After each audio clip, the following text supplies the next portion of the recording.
ሰዓት አቆጣጠር ከንጋቱ 11 ሰዓት ከባድ ድንጋጤ ውስጥ የሚገኘው አገዛዙ የቴዲ አፍሮን ዳስ ጣል ሙዚቃ ያደመጡ ንጹሃንን በገዛ ቤታቸው ማፈን የጀመረበት አሰቃቂ ምዕራፍ ላይ ደርሷል። አፈናው ማንነትን መሰረት ያደረገና በከባድ ፍጥነት እየተካሄደ ነው። አዲስ አበባ የማይደፈር ምሽጌ ናት የሚለው የአገዛዙ የሐሰት ትረካ በአንድ ጀንበር ፈርሷል። የአዲስ አበባው ምሽግ ተሰብሯል። በ4 ኪሎ ቤተ መንግስት ያለው ወንበር በህዝባዊ ተቃውሞና በፋኖ ኃይሎች የጽናት ትግል ክፉኛ እየተነቃነቀ ለመውደቅ በተቃረበበት በዚህ ወቅት አገዛዙ በታሪክ ታይቶ በማይታወቅ የድንጋጤና የፍርሃት ቆፈን ውስጥ መውደቁን በግልጽ እያሳየ ይገኛል። በተለይም በህዝብ ድምጽ በሆነው በድምፃዊ ቴዲ አፍሮ አማካኝነት በቅርቡ ለህዝብ የቀረበው ዳስ ጣል የተሰኘው የነጻነት ዜማ የአገዛዙን የደህንነት መዋቅር እጅግ ከማስደንገጡ የተነሳ ዜጎች በገዛ ቤታቸው ሙዚቃ በማድመጣቸው ብቻ አሰቃቂ በሆነ መልኩ ታፍነው ወደ ማጎሪያ ካምፖች የሚወሰዱበት አዲስ የጭቆና ምዕራፍ ተከፍቷል። ይህ በአዲስ አበባ ከተማ ሰማይ ስር እየተካሄደ ያለው የቤት ለቤት አፈናና የድምጽ ስር መንግስት በፋኖ ኃይሎች ላይ ያለውን ወታደራዊ የበላይነት ከማጣት ባለፈ በህዝብ ልብ ውስጥ ያለውን የሀሳብና የሞራል ጦርነት ሙሉ በሙሉ መሸነፉን የሚያሳይ የታሪክ ማረጋገጫ ነው። በ4 ኪሎ ቤተ መንግስት ያለው ወንበር በህዝባዊ ተቃውሞና በፋኖ ኃይሎች የጽናት ትግል ክፉኛ እየተነቃነቀ ለመውደቅ ተቃርቧል። አገዛዙ ስልጣኑን ለማቆየት ሲል በንጹሃን ላይ የሚፈጽመው አፈናና ግድያ የጥንካሬው ሳይሆን የፍርሃቱና የውድቀቱ ዋዜማ ማሳያ ነው። እያንዳንዱ የጥይት ድምጽና የእስረኞች እንባ ይህንን የጭቆና ግንብ ወደ መቃብሩ ይበልጥ እየገፋው ይገኛል። በታሪክ አጋጣሚዎች ሁሉ ህዝባዊ ብሶትና የነጻነት ጥያቄዎች በኪነ ጥበብ ሰዎች አንደበት ሲገለጹ መንግስት መረበሹ የማይቀር ነው። የአሁኑ አገዛዝ ግን ወደር የሌለው ድንጋጤና የህልውና ስጋት ውስጥ መውደቁን በግልጽ እያሳየ ይገኛል። በተለይም የትውልዱ ድምጽ የሆነው ቴዲ አፍሮ ዳስ ጣል የተሰኘውን አዲስ የሙዚቃ ስራውን ለህዝብ ካቀረበ በኋላ መንግስት ይህን ስራ እንደ ተራ የኪነ ጥበብ ውጤት ሳይሆን እንደ አንድ ትልቅ ወታደራዊ የጦር ግንባር አድርጎ ተመልክቶታል። ይህ ክስተት ሁለተኛው የፋኖ ተኩስ ሩምታ ሆኖ ብቅ ብሏል። ፋኖ ናሁሰናይ አንዳርጌ በአዲስ አበባ ከተማ እምብርት ውስጥ በመንግስት የጸጥታ ኃይሎች መሃል የፈጸመው ድፍረት የተሞላበት ወታደራዊ ጀብዱ በ4 ኪሎ ቤተ መንግስት ለተቀመጠው አገዛዝ ሞት በደጃፍህ ነው የሚል የደወል ድምጽ ሆኖ ማለፉ ይታወሳል። ናሁሰናይ በመዲናዋ ያሰማው የጥይት ድምጽ መንግስት አዲስ አበባ የማትደፈር ምሽጌ ናት የሚለውን የሐሰት ትረካ በአንድ ጀንበር ያፈረሰ ነበር። ይህም ክስተት ዛሬ አገዛዙ የቴዲ አፍሮን ዳስ ጣል ሙዚቃ ያዳመጡ ንጹሃንን እንኳን ከቤታቸው ድረስ ሄዶ እንዲያፍል ላደረገው ከፍተኛ የድንጋጤ ቆፈን ዋነኛው መንስኤ ነው። በአሁኑ ወቅት በአዲስ አበባ ጎዳናዎች ላይ የሚታየው ሰፊ የአፈና ዘመቻና የቤት ለቤት ፍተሻ የአገዛዙን ጥንካሬ ሳይሆን ከናሁሰናይ ጀብዱ በኋላ የገባበትን የህልውና ስጋትና የወንበሩን መነቃነቅ በግልጽ የሚያሳይ ነው። የፋኖ ኃይሎች በክልል ከተሞች የሚያሳዩት ወታደራዊ በላይነት የአገዛዙ ዘመን ማብቂያው መቃረቡንና የጭቆናው ግንብ ለመናድ ዋዜማ ላይ መሆኑን ቁልጭ አድርገው ያሳያሉ። ዘፈኑ በአማራ ክልል ለሚንቀሳቀሱ የፋኖ ኃይሎች የሞራል ስንቅና የትግል መመሪያ ሆኗል በሚል ከፍተኛ ስጋት ያደረበት አገዛዙ በዋና ከተማዋ አዲስ አበባ ውስጥ በዜጎች የግል ህይወትና ምርጫ ላይ የሚያካሂደው አሰቃቂ አፈናና ስር ከመደበኛው የህግ አሰራርና ከሰብአዊ ርህራሄ ውጪ በሆነ መልኩ እየተፈጸመ ይገኛል። ይህ የኪነ ጥበብ ኃይልና የአገዛዙ የፖለቲካ ትኩሳት ፍጭት ስርዓቱ በህዝብ ልብ ውስጥ ያለውን ቦታ ምን ያህል እንዳጣና መተማመኛውን በጥይትና በስር ላይ ብቻ ማድረጉን የሚያሳይ ትልቅ ማረጋገጫ ነው። በመሰረት ሚዲያ በኩል የወጣው አሳዛኝ ዘገባና የወላጅ አባት የቀረቡበት ምስክርነት አገዛዙ ለውድቀት መቃረቡንና ለምን ያህል የሞራል ዝቅጠት መዳረጉን የሚያሳይ ቀጥተኛ ማስረጃ ነው።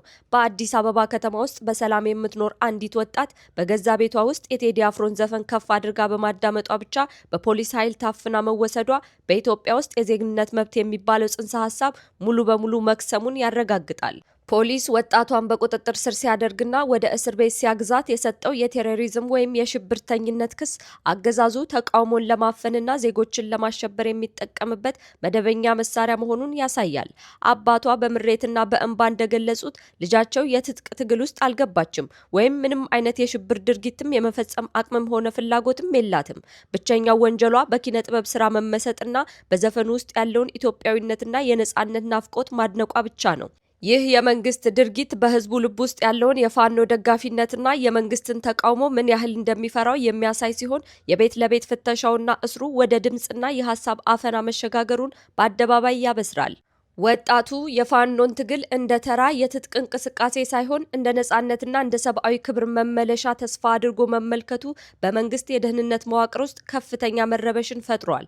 በተለይም በከተማዋ የቴዲ አፍሮን የነጻነት ዜማዎች በኩራት የሚያዜሙ፣ በማህበራዊ ሚዲያዎች የፋኖን ጀብዱ የሚያደንቁና በየመገናኛ ስፍራው የአገዛዙን ጨቋኝነት በግልጽ የሚተቹ ወጣቶች ቁጥር መጨመሩ መንግስት የከተማው ወጣት ከጎኔ ነው የሚለውን የሐሰት ትረካውን እንዲያጣ አድርጎታል። ይህንን ህዝባዊ ሞገስ እና ተቀባይነት ለማግኘት አገዛዙ የወሰደው ብቸኛ አማራጭ ፍርሃትን እንደ መሳሪያ በመጠቀም ወጣቶችን በጅምላ ማሰር፣ በቤት ለቤት ፍተሻ ማዋከብና የድምፅ አፈና ማድረግ ነው። ሆኖም መንግስት በኃይል በጨቆነ ቁጥር በወጣቱ ዘንድ ያለው የፋኖ ተቀባይነት ይበልጥ እየጠነከረና የአገዛዙ የፍርሃት ቆፈን እየሰፋ መሄዱ በዋና ከተማዋ ሰማይ ስር አዲስ የለውጥ ማዕበል እየተቀጣጠለ መሆኑን ያሳያል። የአሁኑ አገዛዝ ስልጣኑን ለማቆየት ሲል የማይፈነቅለው ድንጋይና የማይፈጽመው ግፍ የለም። በአማራ ክልል ውስጥ የሚፈጸሙት የጅምላ ግድያዎች፣ የቤት ለቤት ጭፍጨፋዎችና የድሮን ጥቃቶች የአገዛዙን ጨቋኝና ገዳይ ባህሪ በደማቁ የሚጽፉ የደም ታሪኮች ናቸው። በተለያዩ ጊዜያት በመርዘኔ፣ በሞጣ፣ በደብረ ማርቆስና በጎንደር አካባቢዎች በሰላማዊ ዜጎች ላይ የተፈጸሙት የድሮን ጥቃቶች በመቶዎች የሚቆጠሩ ንጹሐንን እናቶችንና ህጻናትን ለሞትና ለአሰቃቂ አካል ጉዳት ዳርገዋል።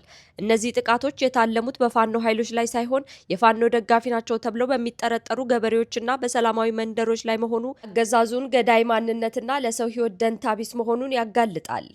ይህም ከመደበኛ ፍርድ ውጭ የሚፈጸም ግድያ ወይም ኤክስትራ ጁዲሻል ኪሊንግ ተብሎ የሚጠራው የዓለም አቀፍ ህግ ጥሰት መገለጫ ነው።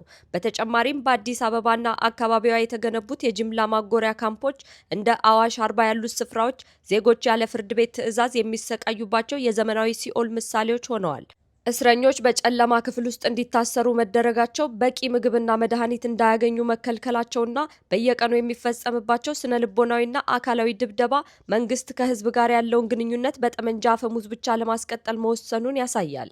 የአማራ ፋኖ ኃይሎች እያካሄዱት ያለው ተጋድሎ ከአንድ ክልላዊ እንቅስቃሴ አልፎ የመንግስትን መሰረትና የፌዴራል ስርዓቱን እያናጋ ያለ ትልቅ ህዝባዊ ትግል ነው።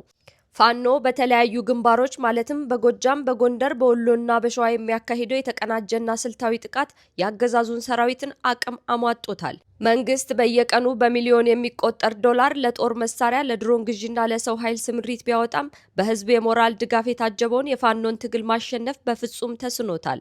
ፋኖ የሚከተለው የደፈጣ ውጊያ ወይም የጎሬላ ዋርፌር ስልት መደበኛውን ሰራዊት ግራ በማጋባትና ከፍተኛ ኪሳራ በማድረስ ረገድ ውጤታማ ሆኗል ተብሏል።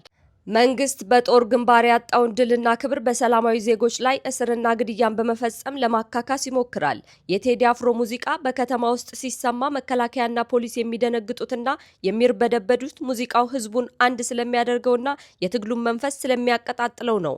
አገዛዙ የፋኖን ኃይል እንደ ወታደራዊ ጠላት ብቻ ሳይሆን እንደ አንድ የማይበገር የሀሳብ የታሪክና የክብር ትግል ስለሚመለከተው ማንኛውም ከፋኖ ጋር ግንኙነት አለው የሚለውን ድምፅ፣ ምልክት ወይም ዜማ ለማጥፋት ይረባረባል።